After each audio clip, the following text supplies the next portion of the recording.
Nama mimbar ini membawa konotasi agama boleh, membawa konotasi kiri pun boleh. Sebab dulu ada tahun 70-an tak silap ya Pak Abu ya, mimbar sosialis, satu penerbitan. Saya tak silap PSRM mimbar sosialis ini jadi mimbar mimbar gerak budaya ya. Jadi kita hari ini saya kena diangkat sebagai khatib lah kalau dah mimbar. Dan bertentangan dengan semangat yang nak sampaikan ini, kalau mimbar tu satu hala saja. Ada maksud agama, maksud ritual dan maksud satu hala, iaitu kalau mimbar ni satu tempat untuk orang bukan Islam lah, khususnya kalau Islam dia tahu menyampaikan khutbah pada hari Jumaat ataupun pengumuman penting yang dibuat di masjid. Jadi ini mimbar hari ini kita jadi mimbar kita ni lebih sekular sifatnya, iaitu membincangkan soal politik dan reformasi. Saya pilih tajuk ni sebab ramai juga kawan-kawan bertanya dan anak-anak muda khususnya apabila Anwar Ibrahim dan juga gerakan PKR beberapa bulan lalu melancarkan reformasi 2.0 ya. Apabila menjelang pilihan raya kecil Kajang, beliau jatuhkan hukuman bersalah di bawah di Mahkamah Rayuan. Mereka melancarkan reformasi 2.0. Jadi ada orang menganggap reformasi sudah tak relevan dan ada orang menganggap masih relevan. Jadi persoalan yang kita nak huraikan ialah bagaimana kita melihat reformasi itu, sama ada gerakan Anwar Ibrahim sebagai batang tubuhnya ataupun gerakan street protest susulan daripada pemecatan dan pemenjaraan beliau, ataupun lebih jauh dan lebih mendalam, lebih makna daripada itu. Hakikat bahawa gerakan reformasi ini dan juga PKR umumnya atau dulu Parti Keadilan Nasional PKN, YB sehari kita Pak Abu pernah terlibat dengan parti ini sebelum menyertai PAS ya, dan bertanding juga ni atas tiket Parti Keadilan Nasional. Misalnya Nurul Izzah ya, tahun 1998 tu bulan-bulan awal itu diangkat sebagai puteri reformasi. Jadi asosiasi reformasi itu sedikit sebanyak tidak dapat lepas daripada imej dan karakter kepribadian batang tubuh dan keluarga Anwar Ibrahim. Dan pada mereka awal itu, sebagaimana saya lampirkan di kertas ini, ialah wawancara panjang sebenarnya yang kita masukkan dalam, dia bukan majalah, dia sebenarnya penerbitan berskala, tapi diterbitkan gaya majalah kerana kita tak ada penerbitan waktu itu. Jadi kita buat gaya majalah, namanya Pantang Undur. Jadi wawancara ini panjang yang saya buat dengan arwah almarhum Rustam Ihsani, seorang sarjana, seorang pemimpin yang dekat dengan Parti Rakyat dan juga membantu Parti Rakyat pada waktu sebelumnya, yang meninggal lebih kurang sebulan selepas tercetusnya March 8 Mac 2008. Dia meninggal pada April. Jadi orang yang saya anggap saya berminat ikuti pemikiran beliau dan saya wawancara dia. Ini wawancara panjang. Kalau kita A4 kan wawancara ini setebal 14 halaman. Jadi saya ambil sedutan yang penting dari sini, iaitu dia menceritakan sedikit sebanyak. Wawancara ini barangkali saya akan terbitkan dalam, kalau ada rezeki dan peluang pada masa depan, dalam buku yang berikutnya. Buku yang saya nak terbitkan dalam tempoh beberapa minggu ke depan ini memuatkan wawancara dengan Rustam juga, tetapi menjelang pilihan raya 99. Ini waktu-waktu menggelegak yang awal pada bulan-bulan awal, iaitu September, Oktober 1998 ya. Nama dia Pantang Undur, diterbitkan oleh sahabat kita Ahmad Lofi Osman yang sekarang ini sakit. Dan masa itu kita tak ada penerbitan ya, penerbitan pemuda sebelum kita mendirikan majalah Detik. Selepas kita berjaya terbitkan Tamadun ya, antara majalah kecil yang mendapat sambutan hangat kerana peristiwa reformasi. Jadi antara yang disampaikan dengan penting di sini ialah Rustam mengatakan bahawa gerakan reformasi 98 ini walaupun berpunca daripada Anwar Ibrahim dan berpunca daripada krisis dalaman UMNO, tetapi akhirnya mendapat respons publik secara meluas. daripada rakyat, daripada NGO, parti-parti pembangkang, dan dia buat simpulan kalau kita tengok di bahagian atas muka surat 2 itu, dia mengatakan sebelum itu saya baca yang bawah, muka surat 1 bawah. Saya melihat perkembangan ini sebagai sesuatu yang luar biasa. Pihak-pihak yang begitu berlainan, maksudnya NGO, parti pembangkang dan orang-orang yang tidak dianggap dekat dengan Anwar Ibrahim dan yang juga dulunya berkonflik, ya, orang pembangkang dan NGO terhadap kerajaan, dapat melihat persamaan dalam idealisme mereka hendak tegakkan. Anwar memang menjadi pencetus peristiwa 98. Peristiwa Anwar itu semacam the storming of the Bastille, penjara di Perancis dalam period Revolusi Perancis 1789.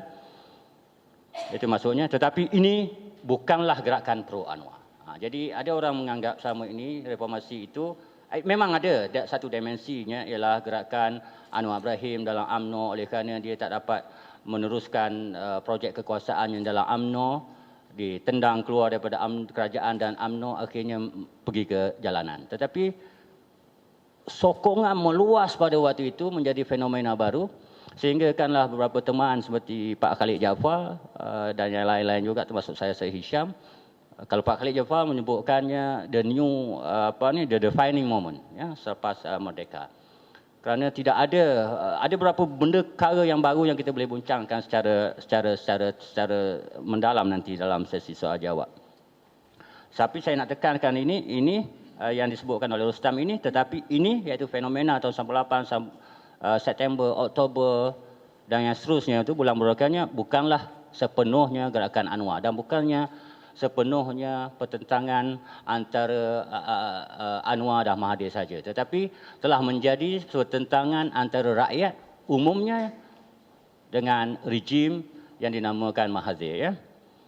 Saya baca lagi kenyataan Rustam ini dalam petikan kedua, iaitu ayat-ayat terakhir itu, iaitu soal ke mana arah reformasi selepas itu, itulah bab yang lebih sukar katanya. Ini tanggapan awal 98, ya.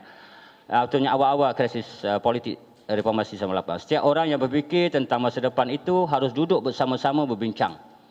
Kalau tuntutan itu terlampau rigid, tidak dapat menyerap kepelbagaian tuntutan kelompok-kelompok lain, mungkin susah juga untuk dirumuskan. Kerana kepelbagaian itu ada NGO hak asasi, ada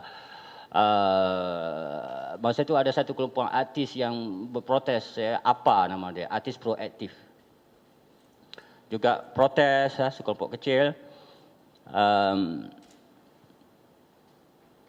dan kelompok-kelompok seperti Suaram, NGO lain, MTUC dan parti-parti pembangkang, termasuknya parti pembangkang PAS lah, walaupun ada pemimpin PAS yang tidak dekat dengan Anwar Ibrahim yang kerjanya ceramah pada waktu itu 2 jam, 3 jam menceritakan keburukan Anwar Ibrahim, tetapi umumnya PAS tu reseptif, khususnya almarhum Fadeno. Saya masih ingat lagi berbual dengan teman-teman di Harakah di mana pemimpin PAS resah dengan kehadiran almarhum Fadeno di sidang akhbar pertama Datuk Seri Anwar Ibrahim di rumahnya di Bukit Damansara. Dia hadir, dia duduk di belakang ataupun di tepi Anwar begitu. Jadi mereka mempertikaikan layak atau tidak Presiden PAS, sebuah parti utama pencabar UMNO, berada di sisi Anwar Ibrahim, iaitu rakan kepada almarhum Ustaz Fadeno.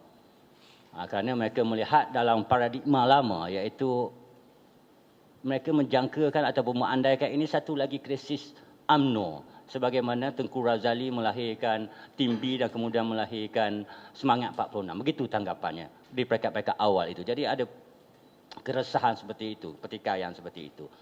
Tetapi kita tahu sejarah akhirnya membuktikan sikap dan pendekatan yang dibuat oleh Fadeno itu ada kesan yang positif kepada gerakan pembangkang umumnya dan pada PAS khususnya. Iaitu apabila setahun selepas itu ada pilihan raya umum 1999 pada bulan November begini, ya, actually 29 November tak silapnya, tahun 1999, pilihan raya jatuhnya Terengganu, dan media yang pertama melaporkan jatuhnya Terengganu ke tangan PAS itu ialah Malaysia Kini. Yang waktu itu baru berusia lebih kurang seminggu ataupun 10 hari. Kita, Malaysia Kini itu berdiri pada 19 November, iaitu 2-3 hari nanti ini, ulang tahun ke-15 Malaysia Kini. Ya, jadi di antara media yang paling awal, kerana kita tahu tabiat media utama kita ni, kalau ada berita-berita macam ni dia suka simpan lama berjam-jam ya. Semacam mana 2008 lah. Macam susah nak mengaku kalah. Jadi petikan ketiga ini ialah saya ulang ya, saya bacakan kenyataan daripada Rustam almarhum. Sekarang sudah jelas apa yang silap dalam sistem kita, tetapi yang lebih penting ialah apakah alternatif pada kerosakan sistem yang ada kini. Saya ingat peristiwa Anwar Ibrahim ni lebih besar dan jauh lebih penting daripada peristiwa tim A, tim B dan Semangat 46. Walaupun memang peristiwa itu telah melahirkan gagasan pembangkang yang penting, tetapi kita lihat pembangkang pada itu masih segang silu antaranya ya, yang signifikan. Adanya gagasan rakyat yang disertai oleh DAP tapi PAS tak ada yang disertai, tapi Parti Rakyat ada dua-dua. Ada gagasan rakyat juga disertai oleh Parti Rakyat dan ada APU. Kerana tebalnya tanggapan orang Melayu khususnya penyokong PAS untuk tak mau didekatkan DAP dengan PAS ini. Jadi ada Angkatan Pemuda Ummah, adanya gagasan rakyat. Parti-parti yang tidak begitu Melayu dan Islam menyertai gagasan rakyat, parti yang lebih Melayu dan Islam menyertai APU. Tetapi tidak pada berlaku peristiwa 98 telah berjaya mengheret dua parti yang sering dimomokkan sebagai satu comunis Cina dan satu parti Islam akhirnya duduk bersama dalam barisan alternatif. Ada Parti Keadilan, ada parti DAP, PAS dan ada Parti Rakyat. Yang kemudian Parti Rakyat bergabung menjadi PKR sebagaimana yang kita kenali hari ini. Yang dulu lambang PKR ni tak ada merah kiri kanan dia tu. Merah tu kerana simbol Parti Rakyat ke dalam itu. Dulu dia ada mata lebam dan batu biru muda saja. Ini khususnya teman-teman yang masih muda lah yang itu. Dan susah juga untuk menjayakan projek menghadirkan keadilan rakyat ini ya. Dan tapi idea itu bermula selepas pilihan raya 1999. Jadi gabungan ini saya rasa adalah respons walaupun mungkin sengaja atau tidak sengaja terhadap Mahathir Risma. Iaitu orang melihat Mahathir sepanjang dekad 80-an telah berjaya menewaskan semua penentang-penentang mereka, Persatuan Kaki Tangan Akademik, gerakan-gerakan dakwah. Pak Abu tentu masih ingat bagaimana utusan menyerang gerakan dakwah ya, gerakan dakwah Sonsang lah, apa-apa, kerana gerakan dakwah di antara gerakan orang muda yang paling aktif mencabar establishment lah, walaupun idealismenya Islam di luar negeri, MISG di Amerika, di Australia, di UK dan juga di kampus-kampus tempatan ya. Dan gerakan-gerakan lain MTUC, Bar Council dan juga kerana period 80-an tu adalah period di mana Mahathir menggunakan peluang itu untuk menindas sepuas-puasnya ya, ruang-ruang untuk bernafas. Akta Mesin Cetak, Akta Rahsia Rasmi, mandatori satu tahun penjara. Akta Rahsia Rasmi itu diperkenalkan oleh Dr. Mahathir. Licensing itu diperkenalkan oleh Dr. Mahathir. Dan bagaimana peristiwa-peristiwa politik, skandal-skandal yang berlaku 80-an itu menyebabkan lumpuh gerakan pembangkangan dan NGO, dan kemudian lahirnya economic boom yang baru tahun 90-an melahirkan basically dah lumpuh gerakan itu ya, sehinggalah 98 berjaya menimbulkan keresahan itu semula dan melimpah ke jalan. Hisham Rais kata berbanding 74 inilah satu-satunya period politik di mana ada stamina sustain street protest setiap minggu, kadang-kadang setiap bulan, dan kadang-kadang walaupun selepas pilihan raya 99 street protest itu berlaku. Saya ingat Pak Abu dan antara jawatankuasa yang terlibat. Kalau dia tak mengaku lagi dalam SC, sekarang dia boleh revealkan apa sebenarnya dirancang, dibincangkan ya. Kita ada di Kesas, di Jalan Kebun dan street protest yang lain, sehinggalah 10 orang aktivis gerakan reformasi dan Parti Keadilan Nasional termasuk Pak Abu sendiri ditahan pada April 2001. Satu saya bertugas dengan Masyakini di pejabat di Bangsa Utama lah. Saya masih ingat saya telefon isteri Pak Abu pada waktu itu, Kak Jija. Polis dah ada tapi belum tangkap lagi kerana menunggu Pak Abu semayang. Dan saya juga sempat bercakap dengan Tian waktu polis di depan dia. Ini polis di depan saya, Fatih, polis di depan saya, kata Tian. Dan Azam kita tak tahu kerana ditangkap waktu nak berlepas ke airport. Kita tak tahu misteri. Tapi Hisham saya ingat dalam tempoh setengah jam 45 minit sebelum dia ditangkap. Sempat dia minum di restoran ni Mamak di Bangsa Utama tu lah. Saya tengok kosong tapi ada muka-muka yang pelik saya tu. Kalau ramai peminat kau Hisham. Saya cakap something macam tu. Kan kerana kita tak ada imajinasi tau. Imajinasi bahawa akan berlaku lagi tangkapan. Kita so confident. Kita agak-agak tapi kita kadang-kadang tu. Jadi saya beritahu kepada sidang pengarang editorial room, newsroom Malaysia Kini, ini diorang ni ditangkap bawah SA. Betul ke parti mereka ditangkap di bawah SA? Itu persoalannya. Ada beberapa orang teman-teman wartawan pada itu tidak percaya bahawa mereka ni ditangkap di bawah SA. Ya, kerana tidak ada pengumuman rasmi pada waktu itu. Pengumuman rasmi dibuat esokannya. Di Bukit Aman tak silap saya oleh waktu Neo Riam Mai. Yang kita pun tak dibenarkan masuk. Kita ambil kenyataan penuh Riam Mai ini melalui seorang wartawan agensi berita luar negeri. Malam tu ada tangkapan lagi. Gogawala Krishna kena ditangkap di Langkawi dan beberapa tempat yang lain lah. Keesokan Raja Petra. Dan hujung sekali daripada 10 itu ialah Pak Din, Badaruddin Ismail yang ditangkap di depan kedai dia di Taman Melawati. Jadi semua 10 berita ini dilaporkan oleh Malaysia Kini. Dan semua 10 berita itu antaranya melibatkan sebahagian besar saya sendirilah. Pukul 2 pagi ke 3 pagi ke 12 ke saya laporkan. Jadi itu cerita bagaimana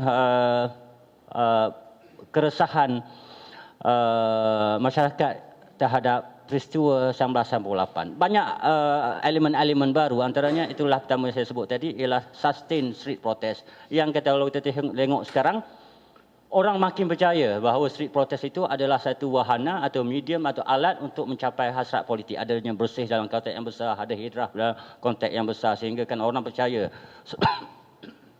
slogan yang dibawa oleh Hishamuddin Rais, pilihan jalan raya atau pemilihan jalan raya. Kalau dulu mereka awal orang tak berapa nak percaya.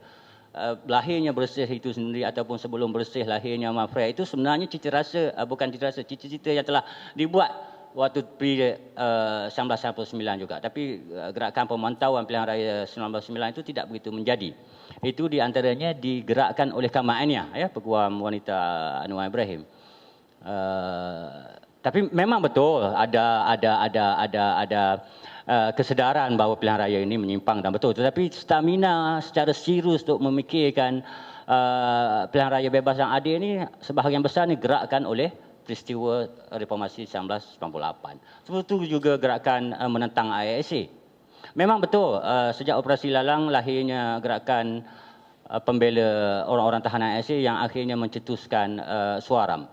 Elizabeth Wong yang jadi Esko di Selangor sekarang memberitahu saya, tetapi hanya peristiwa 1998 itulah yang menjadikan ISA itu begitu popular, termasuk khususnya di kalangan orang Melayu. Stiker-stiker berjaya diedarkan beribu-ribu, ditampak di kereta-kereta, walaupun sebelumnya 10 tahun sebelumnya, sebelum 98 iaitu 87 lagi operasi Lalang dan itu tidak berjaya menangkap imajinasi orang Melayu. Di hujung perjalanan adanya GMI itu kerana peristiwa itu. Dan jangan lupa GMI itu sebagai respon kepada kelahiran gerak. Gerak itu satu koalisi yang sangat luas yang disertai oleh parti politik dan NGO sewaktu Anwar Ibrahim dan aktivis-aktivis lain pada peringkat itu selepas bermula 20 September 1998 itu ditahan di bawah SA. Mereka lancarkan itu di Taman Melawati penuh sampaikan di tepi longkang tu tak boleh nak duduk macam ni. Tepi longkang ni, ingat longkang markah tarbiyah tu semua orang ada. Dan sebahagian besarnya bertepuk tangan, bukannya bertakbir. Maksudnya itu bukan khalayak biasa normal pas. Ada yang pakai jeans perempuan, ada yang letak dia punya dia punya harakah tu dekat punggung ni kan. Macam tu. Itu bukan tak fenomena biasa. Saya saya ulang alik ke pejabat harakah tu kerana kita buat tamadun. Jadi tamadun menumpang di pejabat harakah di Jalan Pahang itu Jadi kita nampak fenomena tu. Ramai orang bukan Melayu mencari harakah pada waktu itu. Waktu 98, 99 itu harakah masih lagi 2 kali sebulan macam sekarang. Selepas pilihan raya 99 Mahathir mati kan lah. Jadi dua kali sebulan. Jadi lebih kerap berita-berita tentang ni keluar. Kalau kita tak baca harakah, kita akan baca surat khabar Cina. Itu fenomena yang pelik. Kita boykot semua surat khabar orang Melayu, surat khabar kita sendiri, surat Melayu dan Inggeris, kita baca surat khabar Cina. Apa tujuan baca surat khabar Cina? Nak tengok gambar demonstrasi.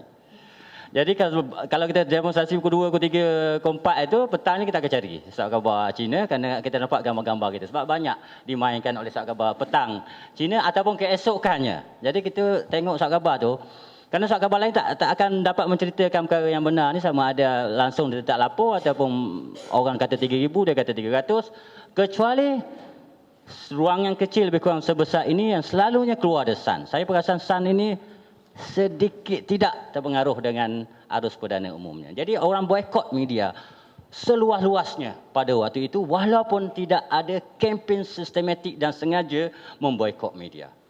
Akibat pada boikot media ini muncullah tekanan daripada pengamal-pengamal media termasuk ahli-ahli NUJ, National Union of Journalists, untuk menghantar memorandum kepada kerajaan supaya membetulkan keadaan ini. Pada 3 Mei, Hari Kebebasan Akhbar Seluruh Dunia pada 1999 dan juga pada 2000. Ini fenomena yang sebutkan yang baru, yang distintif akibat daripada fenomena dan krisis politik 1998. Tadi saya cerita tentang ISA, tentang kebebasan akhbar. Akibat daripada penutupan beberapa media juga tumbuhnya kami. Memang gerakan wartawan, kesatuan-kesatuan NGO menentang rejim ini sudah wujud. Even pada 80-an, waktu usaha untuk menggubal Akta Rasmi ini, memang sudah ada protes dan siri dibuat NUJ. Waktu NUJ masih lagi bertaring, ya. Ada, saya ingat Tan Sri Ahmad Nordin, ya, audit negara pernah protes di depan parlimen itu. Saya ingat Tun Hussein On dan Tunku Abdul Rahman juga terlibat dalam menentang rejim ini pada period akhir itu. Sebelum akhirnya mereka ini terkorban semuanya. Dari jam 9 tu kita lihat hanyalah peristiwa, tidak lagi penentangan yang jelas. Lagipun orang lebih menumpukan kepada pembangunan ekonomi, ya. Gaji naiknya cepat. Kalau orang dulu pada waktu itu 82, 83 ni diploma gaji 800 je. Tapi kalau dia dalam bidang teknikal ataupun IT, dia cepat lompat 1,200, 1,500, 1,800, 2,000 kerana kekurangan kerja akibat ekonomi boom pada waktu itu. Jadi orang tak lupa sangat aktivisme sehinggalah 1998 itu memunculkan peristiwa politik ini. Jadi saya nak jelaskan di sini bahawa peristiwa politik ini selain daripada menimbulkan perkara-perkara yang baru ialah kita tidak boleh berpuas hati sekadar fenomena yang ada, iaitu parti politik yang namakan pembangkang dan kerajaan menakrifkan proses ini. Saya rasa ada satu yang lebih penting dan lebih utama daripada situ yang melibatkan sebagai extension kepada kesedaran politik itu, kepada pengembangan dan berlanjutan daripada peristiwa 98 itu menakrifkan masa depan kita bersama. Kalau peristiwa 1998 itu reaksi segera kepada Mahathiriism, apa-apa projek pengongkongan politik Tuan Mahathir, reformasi harus melihat lebih dalam dan lebih lama daripada itu. Misalnya teman-teman di Jalan Telawi dan saya misalnya menakrif kongkongan itu bermula daripada peristiwa 13 Mei 69. Ya, lahirnya dasar ekonomi baru, lahirnya dasar kebudayaan baru, lahirnya pendekatan baru misalnya oleh Syed Najib Al-Atas, ya, yang memberi wacana kemudiannya melahirkan tema-tema seperti Ketuhanan Melayu. Ketuhanan Melayu ni jangan salah faham, hanya sekarang aja popular, 10-15 tahun ini. Tahun 80-an tak ada istilah ini. 90-an tak ada, ini wacana baru. Walaupun Daulah Kod Lanas mendakwa perkataan ini telah di-coin oleh dia dalam 80-an di Singapura. Jadi kita tengok wawancara of the East. Jadi apa yang kita lihat dalam perkasa dari mulai 2008, ISMA dalam mulai beberapa bulan dan setahun yang lepas adalah lanjutan daripada peristiwa-peristiwa lepas. Jadi saya mencadangkan bahawa semua orang, khususnya yang di luar gabungan pakatan, di luar gabungan NGO dan barisan pembangkang ini menakrifkan kebebasan. Kalaulah kita takrifkan krisis politik yang berlaku pada 9 itu ialah gejala kediktaturan. Gejala yang mengekang kebebasan. Yang saya nafsirkan boleh jadi datang daripada sikap-sikap kita buruk, sikap-sikap kolektivisme yang buruk dalam masyarakat kita, baik atas nama agama, baik atas nama tradisi, baik atas nama ideologi seperti sosialisme ataupun tanggapan tentang majoritarianism, iaitu majoriti mempunyai hak untuk berbuat apa saja ke atas warganya. Jadi dalam konteks itulah saya rasa benda yang kurang yang saya rasa masih relevan walaupun peristiwa Anwar Ibrahim dan street protest itu barangkali sudah dianggap tidak relevan kalau kita mengasosiasikan reformasi 98 itu street protest ya. Kerana pada waktu itu orang tak kata pergi demo, orang kata kau pergi reformasi Sabtu ni. Dia reformasi dah. Sebab itulah orang yang pergi street protest dia menggelar dirinya reformis. Walaupun kita faham secara harfiah hanya reformis itu maksudnya orang yang macam Abdul, Jamaluddin Afghani, betul-betul reformer lah. Tapi tidak. Jadi street protester menjadi dia reformis kerana perhimpunan satu dia panggil reformasi. Kau pergi reformasi hari ini, dia kata. Hari Sabtu lah maksudnya selalunya berlaku hari Sabtu.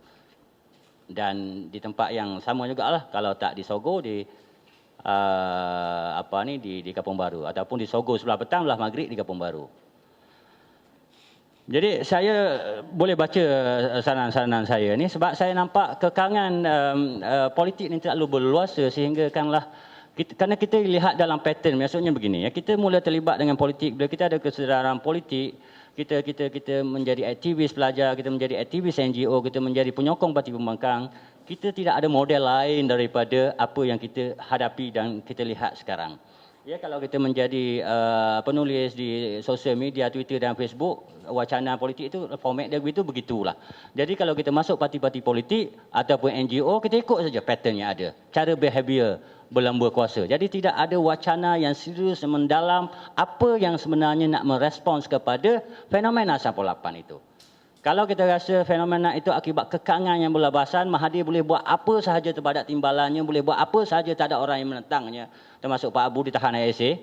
Tak ada apa-apa pun kecuali menganjurkan street protest. Sekarang ni protest tak ada ISA. Walaupun OSOSMA masih kekal. Ya. Dan jangan salah faham, ada dua siri ISA pada 98 itu sendiri. Satu melibatkan Anwar Ibrahim dan pemimpin ABIM, ya, dan PKPIM yang asasnya gerakan awal reformasi. Kemudian ada siri apabila mereka tidak street protest tidak mati-mati lagi apabila Pak Abu Energan ditahan, Anwar ditahan. Ada lagi siri yang dibuat oleh November itu melibatkan beberapa orang seperti Lokman Adam ditahan, Hunter Sarifuddin Budin dan beberapa yang lain. Saya tak salah saya Roman pun kena ya. Rahman Kemaman ya. Rahman MP Kemaman dulu, sekarang ni Rahman Botak dia nama ya, kawan saya. Orang sebelah kampung saya. Saya berdiri Pasir Panjang, dia di Bukit Besar. Itu kawan-kawan lama kita ditahan ya. Malik juga ditahan ya. Selain daripada Lokman kemudiannya seperti Pak Abu juga ditahan pada 2001. Jadi persoalan yang saya nak tekan itu sekali ialah tidak cukup dan tidak memadai kita membiarkan parti-parti politik dan fenomena politik yang dibuat oleh pembangkang baik dalam format barisan alternatif ataupun Perikatan Rakyat untuk menafsirkannya saja. Kalau kita tertaluk kepada penafsiran kuasa ini, banyak sektor-sektor dalam masyarakat tidak boleh dilibatkan dalam partisipasi politik ini. Dan saya katakan ini penting untuk membinanya sekarang sebelum Pakatan Pembangkang berjaya meneruskan Putrajaya, supaya meneruskan kuasanya ke Putrajaya, supaya tidak berlaku fenomena Pakatan menguasai Putrajaya yang munculnya nanti bannernya ialah Barisan Nasional 2.0. Jadi untuk mengelakkan fenomena itu mesti sektor masyarakat dilibatkan secara independen, memberikan visi dan hasrat apa yang dimasukkan terhadap Malaysia baru yang mereka ceritakan daripada perubahan politik. Betul, saya wartawan, tak akan dapat kerusi dan saya tak akan duduk di Putrajaya lah, kecuali menjadi sosial akhbar menteri-menteri ataupun duduk di RTM ya. Tapi umumnya kita semua tak ada harapan, kecuali mungkinlah Pak Abu dia dah aktif dengan politik, ada harapan lah terlibat jadi jawatankuasa ke apa-apa. Tapi apa peranan orang lain untuk menakrifkan erti kebebasan di bawah Pakatan Rakyat? Hubungan kuasa dengan rakyat yang bagaimanakah yang berbeza dengan Barisan Nasional dan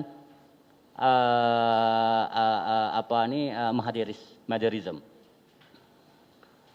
Hubungan yang bagaimana yang itu? Jadi saya jelaskan ini agak mendetail, yang saya bacakan sedikit supaya untuk pembincangan hari ini, iaitu saya rasa kalau dalam politik kekuasaan, manusia ini direduksikan menjadi kerusi saja, menjadi pengundi, menjadi pekerja parti, menjadi calon dan pemimpin. Dalam politik yang saya nak cadangkan ini iaitu politik kebudayaan reformasi, iaitu lebih luas daripada kuasa, iaitu budaya sebagai tapak asas kepada perencanaan kuasa. Iaitu dalam teori demokrasi yang umum sebagai bottom up demokrasi, daripada bawah ke atas. Memang betul, ada format dan boleh berjaya. Top down demokrasi sebagaimana di Indonesia.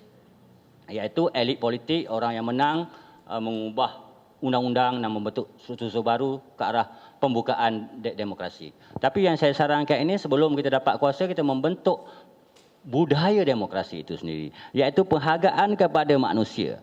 Bukan sekadar manusia sebagai alat kekuasaan. Semua orang menjadi baru parti politik sebagaimana orang resah dan rasa air sekarang ini, anak-anak muda khususnya, kerana dia tak ada ruang untuk partisipasi dalam politik. Tetapi manusia umumnya dalam politik kebudayaan reformasi ini melibatkan seluruh sektor rakyat. Orang politik dan parti politik hanya sebahagian manusia yang hidup dan bersaing memberikan tafsirannya. Sehari ini kita rimas kerana hanya orang politik saja memberikan tafsir. Pegang anjing boleh tak boleh orang politik. Ataupun tidak orang politik pun extension daripada otoriti orang politik, iaitu mufti dan jabatan agama. Orang lain tak berani kontes. Kalau dia orang Islam dalam PAS dan Parti Rakyat, dia akan endorse lagi perkara itu. Kalau dia tak setuju dengan tekanan kepada penganjur program anjing itu, dia diam saja. Ini yang berlaku kepada kritik kepada SIS, Sistem Islam. Hanya 2-3 orang saja yang bersuara. Ya. Begitu juga kepada Syiah, lagi diam.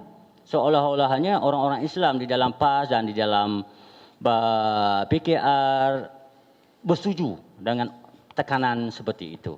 Apa sebab dan apa alasan sekalipun. Saya rasa ini budaya yang tidak sihat. Apabila pakatan dan pembangkang dan orang-orang yang sepatutnya menjadikan semak dan imbang di dalam wacana kebudayaan dan politik kita terdiam dan seolah bersetuju dengan establishment. Sebagaimana NGO ada waktu-waktunya menekan kumpulan lain dalam masyarakat meminta otoriti negara campur tangan. Sebagaimana tahun 2002 dulu, Persatuan Ulama sediakan memoran untuk mengambil tindakan kepada beberapa penulis termasuk Faris Noor, termasuk Syed Akbar Ali. Ya, memang Syed Akbar Ali itu dekat dengan Mahathir. Tetapi kita nak menentukan ruang kebebasan itu. Jadi saya rasa itulah yang saya nak sampaikan sebagai pencetus perbicaraan kita. Barangkali kita boleh bincang dengan lebih mendalam selepas ini. Terima kasih.